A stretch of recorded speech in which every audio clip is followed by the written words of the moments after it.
74 or text 0437 774 774. Tomorrow evening, Scott Morrison, the Federal Treasurer in Malcolm Turnbull's coalition government, gets to his feet and goes through the annual ritual of providing us with the Commonwealth budget. As is also part of the ritual, much of it is being pre-leaked, including the news this morning that in the federal budget will be significant funds allocated to catch up on a deficit of infrastructure investment in Victoria. Paul Fletcher is the Minister in the Turnbull government for Urban Infrastructure and Cities. He's joined us several times in the last few months as Victoria has loudly complained at missing out. Paul Fletcher, good morning to you. Good morning, John. Good to be with you. Some Victorian lollies in the budget, we understand. Exactly what? Well, we're committing some $7.8 billion to infrastructure in Melbourne and Victoria. So there's up to $5 billion for Melbourne Airport Rail Link. $1.75 billion for North East Link. So that's really the missing link in the M80 ring road. And so we're announcing a substantial funding commitment towards that project. $475 million for a rail connection to the Monash precinct. It's so important that our major universities, which are also hubs for employment, have the best possible public transport connectivity. We're announcing $132 million for the Princess Highway East, $50 million in additional funding for the Geelong rail line. So in total, some $7.8 billion of funding commitments for Melbourne and for Victoria for vital infrastructure projects over coming years.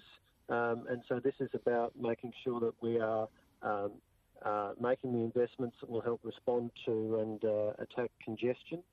Making sure that we're keeping our regions connected, making sure that Melbourne continues to function efficiently, people can get to and from work quickly, tradies can move around quickly, and people can get to employment hubs. And several marginal seats the government is desperate to hold may well be buttressed by these announcements. That's for the people to decide. Can we go through in some detail? Three of these are really very, very important. Airport Rail Link, the Ring Road completion and the railway line out to Monash campus are really significant for Melbourne, and it's with some absolute relief that we hear this news. Can we go through them one by one? Airport Rail Link, does the Commonwealth have a preferred route? Because the prospects are still floating around of either a light rail, a monorail or a heavy rail link. Do you have a preferred option? As you know, there's a business case process underway with the Commonwealth Government working with the Victorian Government, and so we want to go through that process and identify a route out of that process.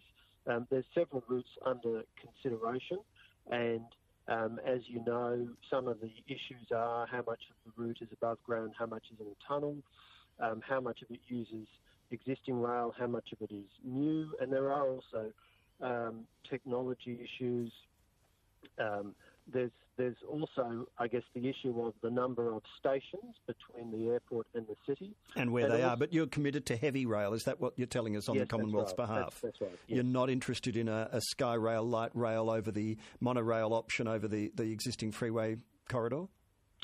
Well, the business case process is looking at a range of options, but certainly the funding that we've committed, up to $5 billion, that's a very substantial amount of money, that is predicated on the capital cost of heavy rail. Look, heavy rail is very, very expensive. There's no two ways about it.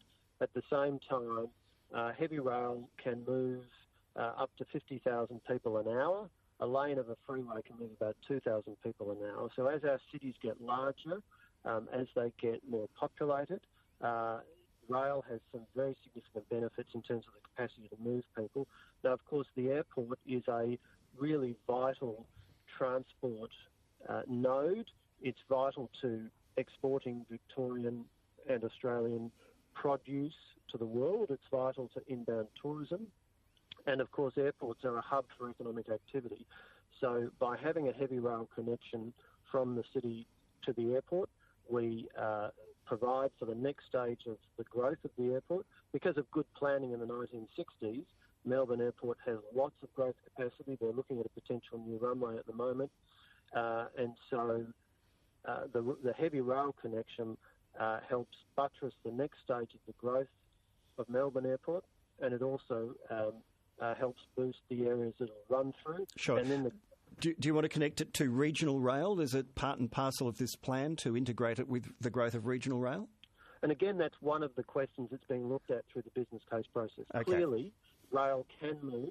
It could connect going north or west of the airport. Yes. And that may well be a sensible thing to do. We're looking at all of that through the business case process. All right, we have two other big projects, so very quickly to move on to the next in monetary terms, $1.75 billion for the North East Link, and yet the Victorian Liberal colleagues of yours in the opposition here say their priority is not to build that, but in fact to build and to finish the project that the Victorian public voted against at the last election, which is a tunnel through the inner north, the extension of the Eastern Freeway. Well, let's be clear, John, as you and I have discussed on a number of occasions, the Turnbull government has a long-standing commitment to provide up to $3 billion towards East-West Link to any Victorian government that wants to build it. So we absolutely stand by that commitment. What we are adding in tomorrow night's budget is a commitment of $1.75 billion towards the North East Link. So this is the missing link in the M80 ring road. I've certainly had the chance to visit a number of the roads in that part of Melbourne, which are today used by by heavy traffic, lots of heavy trucks. I was there with Kevin Andrews, who holds one of the local electorates there, visiting and having a look at. Sure, it's a nightmare. It needs to be built. The question is whether is the Victorian Liberal Party in lockstep with the Federal Liberal Party, because they're saying they have different, on the face of it, their priorities are different. Well, as a federal government, we're clearly setting out a set of priorities in Melbourne and Victoria, and indeed we're doing this all around Australia. It's a $24.5 billion set of infrastructure. Sure. priorities. Matthew Guy last week on this program said he preferred some arterial road construction instead of the North East Link, and he was committed to doing the tunnel. You're now saying you're providing $1.75 billion to do the North East Link, regardless. And decisions about infrastructure projects depend upon a number of factors, including the funding that's available. In terms of the approach that Matthew Guy and the State Liberal team take, obviously what they'll be determined to do is get the best outcome for Melbourne. They've been very clear on East-West Link, and we're very clear about being ready to work with them on East-West Link, and there's $3 billion available to do that. We're also committing $1.75 billion towards North East Link. Okay, and again, it needs to be built. It's quite clear. And in fact, in due course, they're probably all going to be built. Monash Rail, $475 million to connect Caulfield Station or Caulfield Precinct out to Monash University and beyond. Is this heavy rail, light rail? Have you got a preferred option there? Because the state government clearly prefer light rail for this. They don't want to add another heavy rail train line. Our view is that it makes a lot of sense for our largest universities, particularly ones like Monash, which are in the core of an employment precinct, and an employment precinct that is growing and growing strongly, as indeed is the university itself. It makes sense to have a heavy rail connection.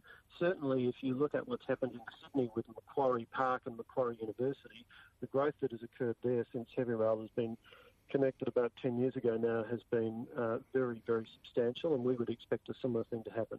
Now, look, what needs to happen is we need to go through a detailed business case process. As you rightly say, the state government has suggested or has proposed a business case looking at light rail. We want to look more broadly than that, and we're also making very substantial funding commitment. Our view is the amount that we're committing would be sufficient if there was 50-50 funding to have a heavy rail from Huntingdale to the campus, and that could be the first stage of a line ultimately out to Rowville. As you know, Rowville Rail has been in the plans for many years. But let's work through the detail. We are committing sufficient funding that we believe this would support a heavy rail solution. So that's like a spur line off the Dandenong line. It's kind of a bit weird because you can't add more trains into the Dandenong line and then into the loop. It's virtually, that's beyond capacity. Look, let's work through all of the details, and we have done some fairly detailed work on this. The key point is we're making a very substantial $475 million commitment towards a rail connection to the Monash precinct, reflecting the size of Monash, the very substantial growth, the fact that people travel to Monash from all around Melbourne and beyond, of course. Oh, yes, it's the biggest employment hub outside of the CBD now. Exactly, and that's exactly the same phenomenon we've got with, for example, Macquarie Park in Sydney. The way our cities are developing, major research universities and the employment precincts around them are absolutely vital, and they are going to be growing strongly. That's why we've made this major funding commitment.